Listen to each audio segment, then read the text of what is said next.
6월 호국 고운.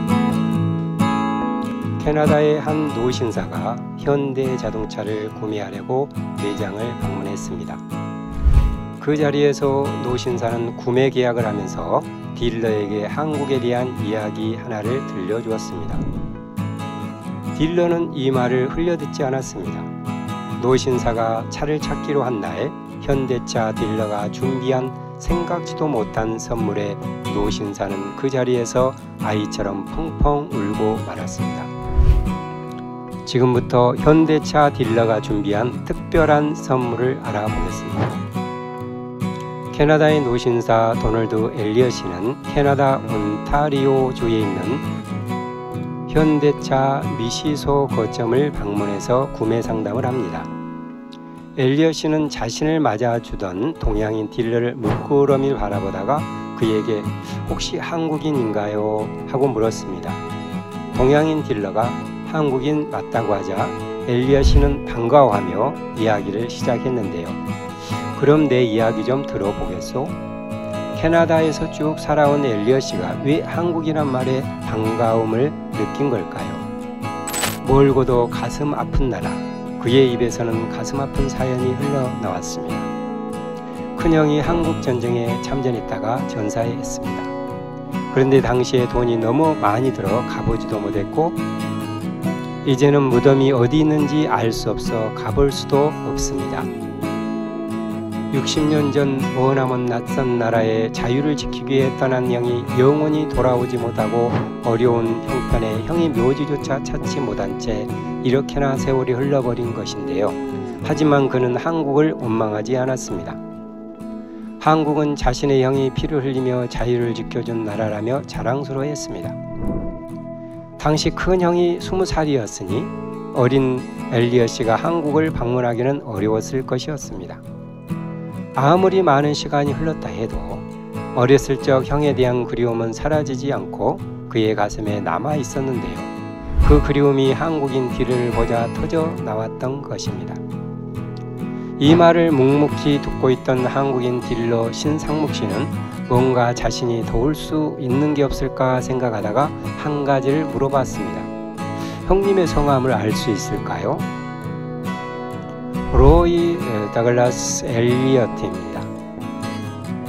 자동차 계약도 끝났고 그냥 그렇구나 하고 넘어갈 수 있는 일이었습니다. 보통 사람들은 대부분 그럴 것이지만 신상묵 딜러는 손님과 고객 사이가 아닌 한국인으로서 정말 그를 돕고 싶다는 생각을 했다고 합니다. 시간이 너무 촉박했는데요.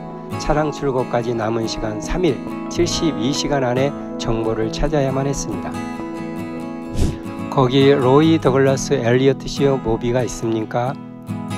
엘리엇 씨의 이야기를 토대로 큰형님의 성함과 1953년에 전사하셨다는 것에 집중하여 일단 서울에 묘지가 있다는 말에 인터넷부터 전화까지 돌려가며 수소문했지만 도무지 찾을 수가 없었습니다.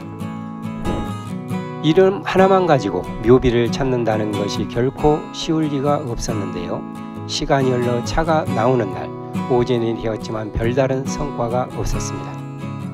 망연자실하고 있던 신상묵 딜러는 혹시나 하고 부산 유엔 기념공원 사이트에 들어가 보았는데요. 그곳에는 유엔군 전몰용사 리스트가 있었습니다. 이 리스트를 확인하던 신상묵 딜러는 심장이 벅차올랐습니다. 마침내 그토록 찾던 이름을 발견하게 된 것입니다. 로이 더글라스 엘리엇.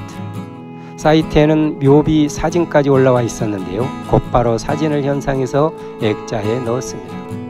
차를 찾으러 온 엘리엇 씨에게 딜러는 액자를 선물하며 형의 묘지에 대한 정보를 알려주었습니다. 그 자리에서 엘리엇 씨는 액자를 꼭 껴안고 슬픔과 감격의 눈물을 흘리기 시작했습니다.